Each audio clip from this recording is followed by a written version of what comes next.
The Wild Robot is an adventure comedy about a robot marooned on an island where it must adapt to the wilderness. It's fun, gorgeous, and great for all ages. Let's talk about it. This movie is based on the book series from Peter Brown. We follow a highly efficient helper bot named Roz. She's made by a company that produces AI-based robots that fulfill various tasks when prompted to. Roz unfortunately gets deserted on a remote island where she studies the wildlife and their language, leading her to build relationships with some of the animals. With the help of her new fox friend Fink, she's tasked with raising a gosling named Brightbill, which slowly shapes her into a caring mother. This movie has a lot of depth to it. Among several core subjects, I'd say the main one is parenthood. It's about the hardships and the strains that come with raising a child. Roz comes to the island with no personality and no real emotions, but to fulfill her motherly duties, she has to change herself to raise Brightbill, which includes developing a sense of love and concern for him. She has to force herself to have feelings. This of course speaks to how the drive to raise a child is fueled by a parent's love for them. It's really easy to get fed up and worn down because it's really taxing being a parent. But it's the love that they have for their kid that keeps them trudging through the hardships so that they can raise them to be the best person that they can be.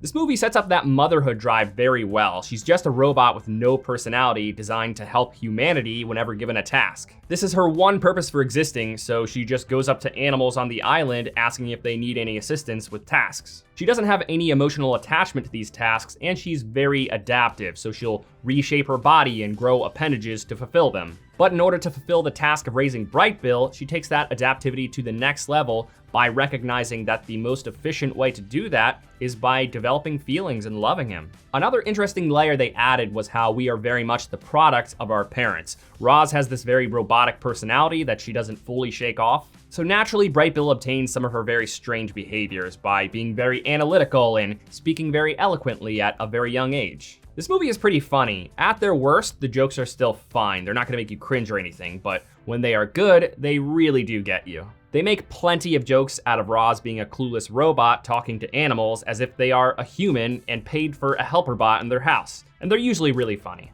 The movie also has a lot of slapstick humor, and with it being about animals, it almost kind of feels like Looney Tunes or Tom and Jerry. Minus the absurdism though. Characters aren't doing things like wearing a tuxedo and playing the piano. One of the running jokes throughout the movie is the fragility of life in the animal kingdom and living in the food chain. There are loads of jokes made out of characters nonchalantly talking about dying or not dying. They're just like, oh, is he dead?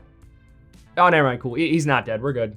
It's the really crass humor like that makes the movie much more entertaining for adults, so it's definitely not just for kids. But of course, because of that humor, I can't help but think that it might raise the minimum age for the movie. It really just depends on what type of subject matter you are comfortable with exposing your kids to. I say that because I know that there are some people out there who don't like the word kill or jokes about killing, so if that describes you, then you might not enjoy this movie. That said, all the jokes about death make perfect sense for these characters. They may talk and sort of act like humans, but they are still just animals. And living in the animal kingdom, just like in real life, for a lot of them, their biggest concern day to day is just not getting eaten. Their thoughts are all just, food, check, okay, shelter, check, okay. Oh, nope, we're not going over there. We're gonna get eaten if we go over there. The animals all have personalities that ironically reflect the behavior of their species. For example, Fink is a sly fox, so he is very conniving. The behavior of animals is weaved into the plot really well. A big point of anticipation in the film is the coming migration for all the geese to leave the island for the winter.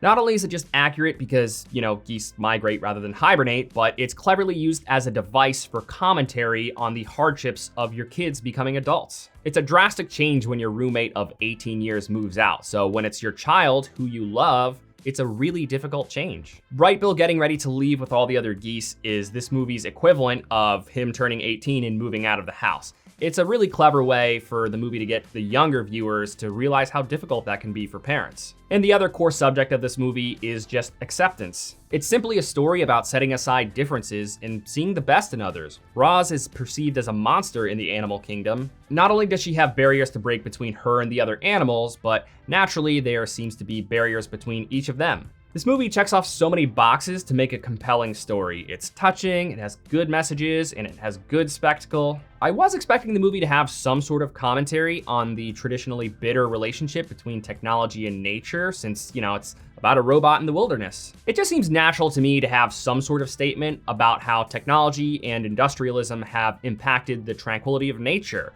It's not really a shortcoming of the movie, it's just more so a shower thought that I had. It's amazing overall, but there are a few little things one could say about it. The thing that stuck out to me the most was the very fast tempo.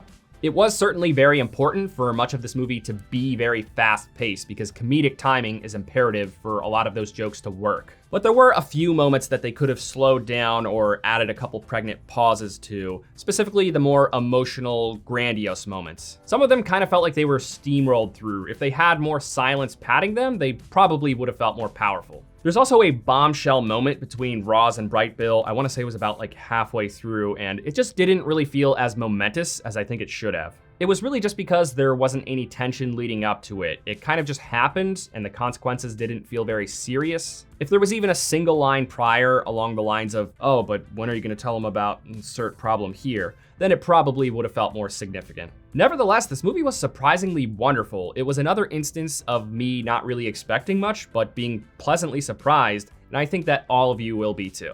It's a really beautiful allegory on parenthood and acceptance that makes for a wonderful theatrical experience. This was definitely an incredible movie for people of all ages. If you're sitting there thinking, talking animals, that kind of sounds like a kid's movie, trust me when I say that it's not just for kids. Like I said before, I think the only people who won't like this movie are the people who don't like jokes about killing.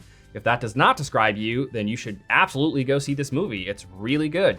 Thank you for watching this review. If it brought you any value at all, please give it a like. It really does help the channel grow. I'll see you later this week with my review of Joker Folie à Deux.